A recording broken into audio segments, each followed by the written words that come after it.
یہ ہے کہ اچانک وزٹ لگ رہا ہے یہ انڈیا کے NSA اجیت دوول صاحب کا، جو کہ وہ پہنچے ہیں ایران، اور ایران میں جو ان کی بات چیت ہوئی ابھی تک جو میرے سامنے ہے وہ یہ ہے کہ ایک تو ایران نے انڈیا سے یہ کہا ہے کہ جس طرح آپ رشیا سے آئل کی اب یہ ٹریڈ کر رہے ہیں تو اسی ماڈل پر ہمارے ساتھ بھی کریں، ہمارے ساتھ کیوں نہیں کر رہے، اور جو کرنسیز میں ٹریڈ ہونے کی بات ہو رہی ہے تو وہ بھی ہمارے ساتھ شروع کیا جائے۔ یہ معاشرے کا وہ طبقہ ہے جو نہ کرپشن کرتا ہے، نہ کسی کے حق پہ ڈاکہ ڈالتا ہے، نہ چوری کرتا ہے، نہ ہی حرام کماتا ہے، بلکہ کبھی جو لوگ بھی پاکستان میں جو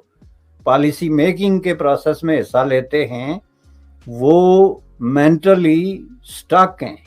ایپل جیسی جب کمپنیز آ کے بھارت کے اندر اپنے جو ہے آفیشیل سٹور اوپن کر رہی ہے اور آئی فون کی مینوفیکچرنگ وہاں پہ ہے، ابھی انہیں حال ہی میں اپنی مرسیڈیز بنا لی، تو پوری دنیا کے جو پہلے دبئی نے لوگوں کو اپنی طرف اٹریکٹ کیا اور اب وہی اسی ٹائپ کی جو ہے بزنس فیسیلیٹیز ہیں، ٹیکس فری فیسیلیٹیز انڈیا جو ہے دنیا کو آفر کر رہا ہے، اور اب سب نے جو ہے نا اپنا رخ انڈیا کی طرف موڑ لیا۔ یہ اتنی تیز رفتار تبدیلی میں آپ نے کیا حاصل کیا سوائے اس کے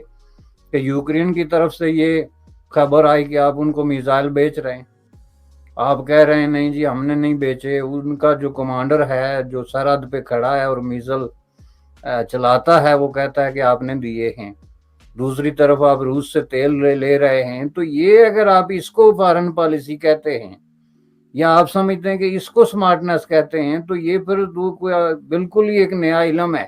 جو آج تک اس دنیا کی دسترس میں نہیں ہے۔ تب اگر ہم اپنی نیبر کنٹری کی بات کریں تو 1 ملین ویزاز جو ہے وہ امریکہ کی طرف سے پرووائڈ کیے جا رہے ہیں ایز این آنر کہ آپ آئیں اور آ کے ہماری کنٹری میں پڑھیں۔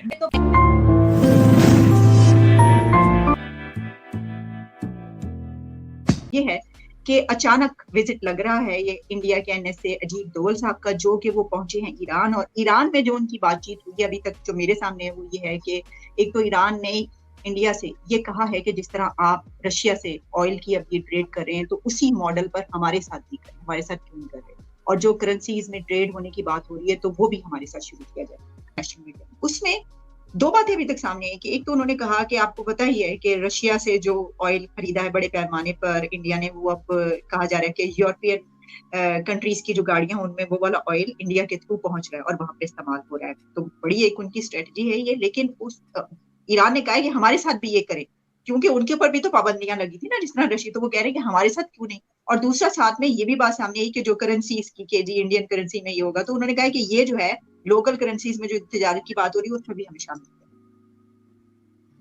ہے۔ دیکھیں جی یہ تو ایک حوالے سے اس وقت ٹاک آف دی ٹاؤن ہے، وہ جو ٹاؤن ہے، وہ جو علاقہ ہے روس سے لے کے تو چین تک اور وہاں سے لے کے ایران تک، یہ سارا جو اس میں جو نئی ڈیولپمنٹس ہوئی ہیں ساری اس حوالے سے، تو اس میں یہ خبر تو آلریڈی آئی ہے اور اس پہ بڑی ڈسکشن ہوئی ہے کہ انڈیا جو ہے وہ روسی تیل ری سپلائی کر رہا ہے یورپینز کو، اور اگر آپ اس چیز کو دیکھیں تو یہ بازار تو ایک بہت بڑی خبر لگتی ہے کچھ لوگوں کو، لیکن میرے نزدیک اس میں خبر والی کوئی بات نہیں ہے۔ اس کو اگر آپ گہرائی سے جو آئل اور گیس کی سپلائی کا اس خطے میں ایک لمبی ہسٹری ہے اس کو اگر دیکھیں تو اس سے بھی 8 قسم کی یعنی موسٹ جو ہے وہ ڈیلز اس سے ہوتی رہی ہے۔ خود ایران جو ہے اس پہ چونکہ سب سے زیادہ پہلی دفعہ جب ایران پہ پابندی لگائی تھی امریکیوں نے آئل ایکسپورٹ کی، تو اس وقت اس خطے میں سب سے بڑا ایکسپورٹر جو ہے وہ ایران ہی تھا، اور اس وقت اس کے پاس تیل کے ذخائر بھی کسی اور ملک کے جو معلوم ذخائر تھے،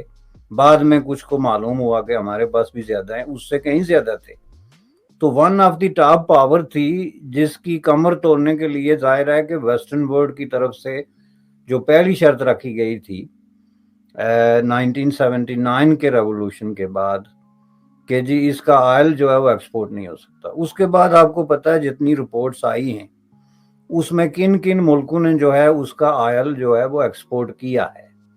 یعنی جس میں باقاعدہ اپنے ٹینکروں میں ایران کا تیل اٹھا کے تو لے جا کے ری سپلائی کیا ہے۔ اس میں بے شمار ملکوں کے نام آتے ہیں، لیکن اس میں سب سے زیادہ جو